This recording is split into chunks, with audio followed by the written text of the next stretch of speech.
Bonjour, nous sommes le samedi 15 août 2009. Le CAC a terminé la séance de vendredi à 3495 derniers, c'est-à-dire ici. Il a donc régressé légèrement de 0,73%. La semaine dernière, je vous avais indiqué que la période à venir pouvait connaître une période incertaine puisque les cours se rapprochaient de la MM20 sur lesquels ils avaient des chances de rebondir. Ils n'ont pas rebondi dessus, ils n'ont même pas touché d'ailleurs la moyenne mobile à 20 jours de Bollinger, mais la semaine a été suffisamment incertaine pour se terminer par un chandelier noir ici qui avale le petit chandelier blanc de la veille. Cette structure d'avalement, puisque c'est de ça dont il s'agit, est baissière surtout lorsqu'elle se trouve, comme c'est le cas ici, sur un plus haut, disons, des cours. Autrement dit, il se pourrait bien que la semaine prochaine soit une semaine baissière et à tout le moins relativement stable, disons, probablement horizontale. Enfin, les cours vont se balader dans un petit couloir horizontal certainement. Qu'en est-il maintenant des devises? Eh bien, la parité euro-dollar, elle,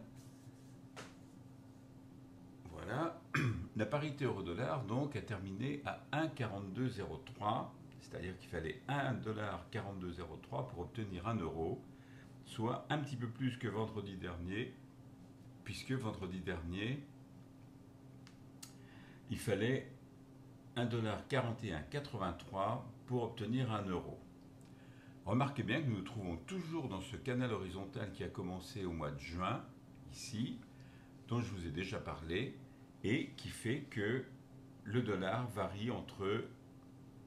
la parité euro-dollar varie entre 1,38$ pour 1 euro et 1,43$ à peu de choses près.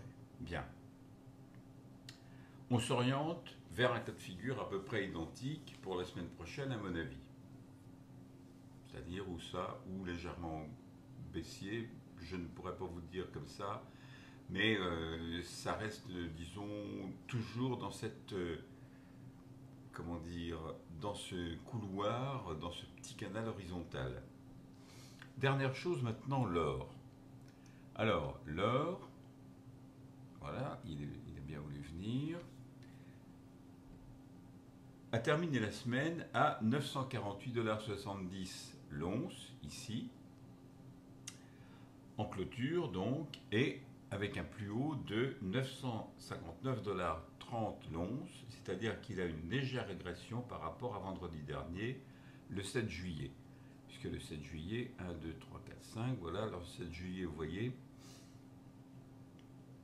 c'était un petit peu plus haut.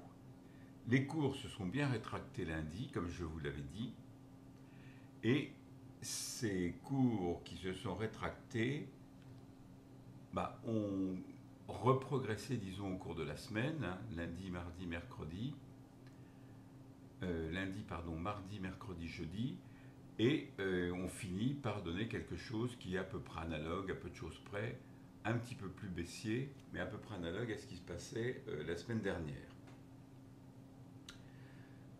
En revanche, moi je maintiens toujours mon objectif à 1000$ l'once parce que je ne pense pas qu'on va y échapper. Regardez toujours la moyenne mobile à 150 jours qui me sert pour définir